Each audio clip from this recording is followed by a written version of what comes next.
Hello दोस्तों, आप लोगों का स्वागत है मेरे चैनल में। दोस्तों, आज हम लोग बात करेंगे जो इंडिया में अभी काफ़ी बड़ा आंदोलन चल रहा है, 2 महीने से ऊपर हो गया है और किसान काफ़ी निराश हैं और हताश भी हैं। जो हमारी जो पार्लियामेंट में जो सरकार है, केंद्र में सरकार है भारतीय जनता पार्टी, और उनके जो बहुमत की सरकार है, अभी तक ऐसी डिसीज़न नहीं ले पाई है जिससे अपनी जनता को कन्विंस कर पाए हैं। और जो किसान को दोस्तों आंदोलन चल रहे हैं, आप समझ ही सकते हो कि किसान का आंदोलन इतना टाइम हो गया तो काफ़ी प्रॉब्लम होगी, तभी तक वो लोग ठंड में या ट्रैक्टरों में या अपने घर से दूर हैं तो इतना संघर्ष कर रहे हैं दोस्तों। तो दोस्तों, मैं बेसिकली आपको बता देता हूँ कि ये क्या है और किसान सड़कों पे क्यों हैं इतना टाइम से, 2 महीने से ऊपर हो गया है ना।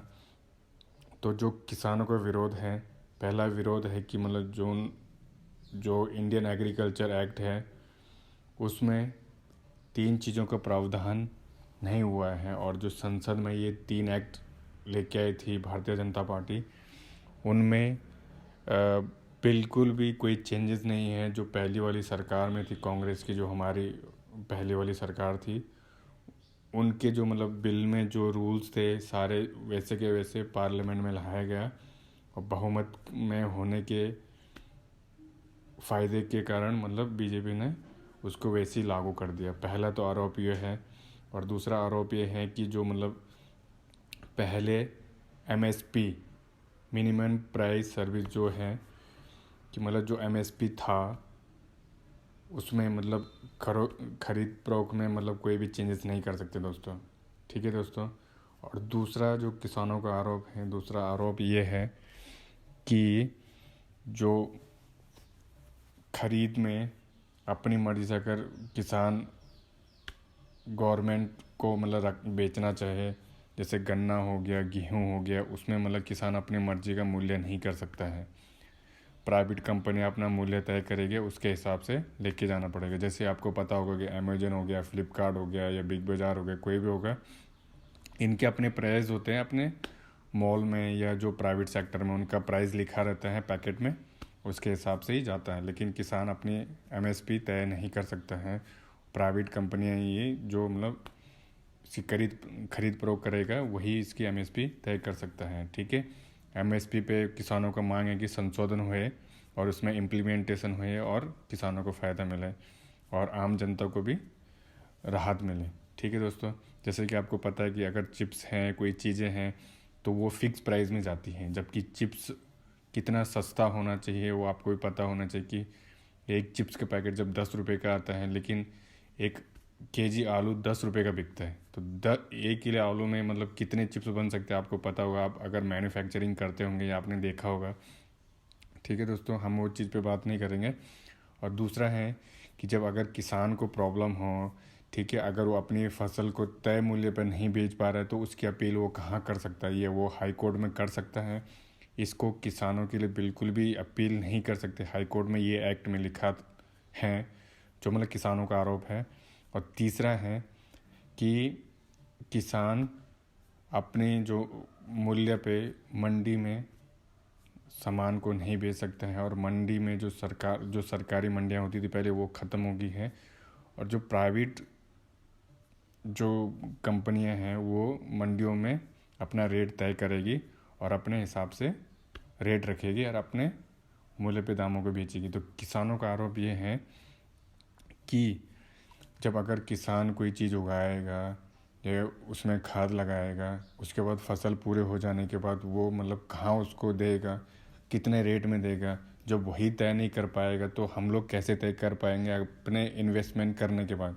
क्योंकि किसान का आरोप ये भी है कि जब हम लोग कोई फसल उगाते हैं या कुछ चीज़ उगाते हैं, तो हम लोग खुद से, जैसे हमने गेहूँ हम लोग ख़रीद करके लेके आए, फिर हमने बुआई की, फिर उसमें खाद डाला, फिर उसके बाद फसल तैयार होने के बाद पानी मोटर का वगैरह जो खर्चा आता है वो हमने किया। जब उसकी फसल पूरी हो जाती, तो जैसे सब्जियां होगी, तो सब्जियां पता आपको कि लिमिटेड टाइम के लिए होती है, वो ये नहीं कि साल भर के लिए आप रख सकते हो, 2 साल के लिए रख सकते हो।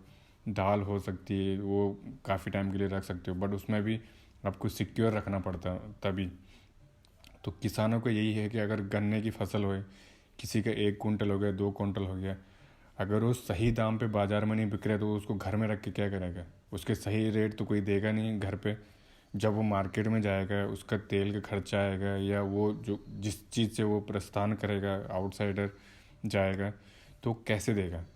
तो किसानों का आरोप यही है केंद्र सरकार पे, जो हमारी वर्तमान की सरकार है उन पे यही आरोप है कि हमारी एमएसपी मंडियाँ, हमारी जो वॉइस हैं वो सुप्रीम कोर्ट में नहीं जा सकती, ठीक है।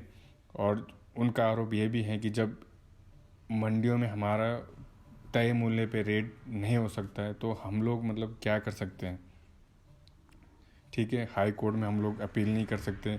जो हमारे, आपको पता होगा कि मतलब किसानों की आत्महत्या का मुख्य कारण यही है कि उन्हें सही, जब वो गवर्नमेंट उनके लिए लोन का प्रावधान तो कर रही है, लोन में छूट भी दे रही है, वो चलो एक हेल्प है, वो मदद है, लेकिन जब उन्होंने मेहनत किया, वो मेहनत को उनको रिटर्न नहीं मिला तो ऑब्वियसली उसमें प्रॉब्लम्स आएगा, ठीक है। और जो फिर आपने देखा होगा कि मतलब प्रोटेस्ट होने के बाद अभी इतना टाइम हो गया, प्रोटेस्ट में मतलब बहुत सारी चीज़ें ऐसी भी आई जब फ़ॉरेन के लोगों ने भी इंटरफेयर किया, और जो यहाँ पे हमारा आंदोलन चल रहा, प्रोटेस्ट चल रहा, जो मतलब डेमोक्रेटिक राइट से मतलब जो आंदोलन चल रहा था वो अच्छा चल रहा था, लेकिन बहुत सारे लोगों ने यहाँ पे प्रॉब्लम क्रिएट करने के लिए कोशिश किया, लेकिन फिर भी हम किसान लोगों ने मतलब यहाँ पे सहनशील का मतलब वो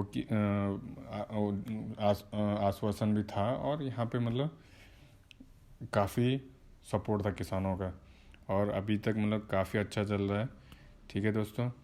और सुप्रीम कोर्ट ने मतलब जो इम्प्लीमेंटेशन के लिए भी एक लॉ के सजेशन किया था कि आप लोग मतलब इसके सजेशन कर सकते हो कि मतलब ये जो इम्प्लीमेंटेशन है कैसा होना चाहिए, आप सजेशन के लिए मांगे कर सकते हो। तो जिन लोगों को मतलब जो कमेटी मतलब सुप्रीम कोर्ट ने या केंद्र सरकार ने रखी है, उनके थ्रू बातचीत अभी भी जारी है, और बातचीत जारी होने के बाद जैसे आपने देखा होगा कि हमारे प्रधानमंत्री जी श्री नरेंद्र मोदी जी ने भी मतलब अपना पक्ष रखा था, संसद से, पार्लियामेंट से अमित शाह ने भी बात की थी, और हमारे मतलब जो कृषि मंत्री है उन्होंने भी बात की थी।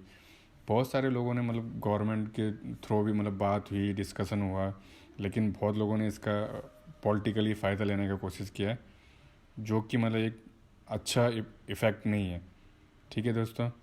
तो ओवरऑल ये जो मतलब मेरा था जो वीडियो था किसान प्रोटेस्ट पे था, तो आप